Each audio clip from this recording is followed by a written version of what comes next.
नमस्कार, मैं डॉक्टर शुक्ला मनोरमा आपका स्वागत करती हूँ। तो चलिए सी टेट और जे टेट के लिए वेरी मोस्ट इम्पोर्टेंट प्रश्न पर मैं डिस्कस करती हूँ। तो आइए, आपके सामने पहला प्रश्न ये रहा। झारखंड के किस स्थल से बुद्ध की भूमि स्पर्श मुद्रा में एक मूर्ति प्राप्त हुई है? ऑप्शन सुनिएगा। ए है पद्मा हजारीबाग, बी है पलामू किला पलामू, सी है पालकोट गुमला और डी है इनमें से कोई नहीं। चलिए इस प्रश्न का मैं उत्तर बता रही हूँ। पलामू किला पलामू। अगला प्रश्न आपके सामने ये रहा। मुगल काल में छोटा नागपुर का नाम क्या था? ऑप्शन सुनिएगा। ए है चुटिया नागपुर, बी है हीरा नागपुर, सी है कोकरह और डी है नागपुर। चलिए इस प्रश्न का उत्तर मैं बता रही हूँ। सी आंसर सही है, कोकरह। अगला प्रश्न आपके सामने ये रहा। बोकारो जिले का निर्माण किस जिले को विभाजित कर किया गया? ऑप्शन सुनिएगा। हजारीबाग, बी है गिरिडीह, सी है धनबाद और डी है कोडरमा। इस प्रश्न का उत्तर मैं बता रही हूँ। बी सही है, गिरिडीह। अगला प्रश्न आपके सामने ये रहा। झारखंड की कुल जनसंख्या में पुरुष जनसंख्या का प्रतिशत क्या है? ऑप्शन सुनिएगा। 50.32, बी ऑप्शन है 51.32, सी ऑप्शन है 52.32 और डी ऑप्शन है 53.32। इस प्रश्न का उत्तर मैं बता रही हूँ। बी सही है, 51.32। अगला प्रश्न आपके सामने रहा। इसको गुफा कहाँ है? ऑप्शन सुनिएगा। हजारीबाग, बी है चतरा, सी है रामगढ़ और डी है रांची। इस प्रश्न का उत्तर मैं बता रही हूँ। ये ऑप्शन सही है, हजारीबाग। अगला प्रश्न आपके सामने ये रहा। एथेंस में लगभग 2500 वर्ष पूर्व प्रजातंत्र की व्यवस्था थी। आधुनिक संदर्भ में उसे वास्तविक प्रजातंत्र न मानने का कारण है।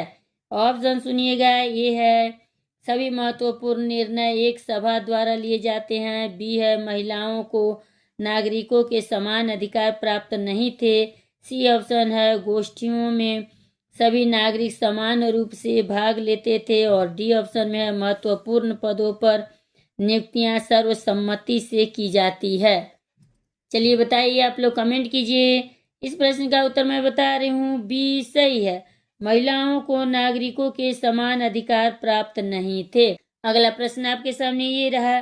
सूर्य की किरणों की कोणीय दूरी कम हो जाती है। ऑप्शन सुनिएगा। ए है भूमध्य रेखा पर, बी है ध्रुवों पर, सी है आर्कटिक वृत्त पर और डी है कर्क वृत्त पर। इस प्रश्न का उत्तर मैं बता रही हूँ। बी ऑप्शन सही है, ध्रुवों पर। अगला प्रश्न आपके सामने ये रहा। एक मानचित्र पर पैमाना प्रदर्शित किया जाता है या तो स्टेटमेंट के द्वारा या, ऑप्शन सुनिएगा। ए है रेखा द्वारा, बी है मानक चिन्ह द्वारा, सी है भूरे रंग द्वारा और डी है छोटे गोलों द्वारा। चलिए बताइए, इस प्रश्न का उत्तर मैं बता रही हूँ। ये ऑप्शन सही है, रेखा द्वारा। चलिए अगला प्रश्न आपके सामने ये रहा। मेट्रो गेज को प्रदर्शित करने वाला उपयुक्त प्रतीक है। ये आप लोग कमेंट सेक्शन में बताइएगा। ए, बी और सी चित्र के अनुसार आप लोग को बताना है। अगला प्रश्न आपके सामने ये रहा और ये लास्ट प्रश्न है। एक इतिहासकार के रूप में तुम जानना चाहते हो कि स्वतंत्रता के पश्चात किस प्रकार एक अंतर्जातीय क्षेत्र में कृषि के में किस प्रकार परिवर्तन हुए। इस पर सूचना पाने का सर्वोत्तम तरीका कौन सा है? ऑप्शन सुनिएगा। ए है ब्रिटिश प्रशासन में कार्यालयीय रिकॉर्ड, बी है यात्रियों के यात्रा वृत्तांत, सी है प्रमुख समाचार पत्रों में छपी खोजपूर्ण रिपोर्ट और डी है जनजातीय लोगों के साक्षात्कार। चलिए बताइए, इस प्रश्न का मैं उत्तर बता रही हूँ। सी ऑप्शन सही है, प्रमुख समाचार पत्रों में छपी खोजपूर्ण रिपोर्ट। चलिए लाइक सब्सक्राइब करते जाइएगा। मिलते हैं अगले वीडियो में।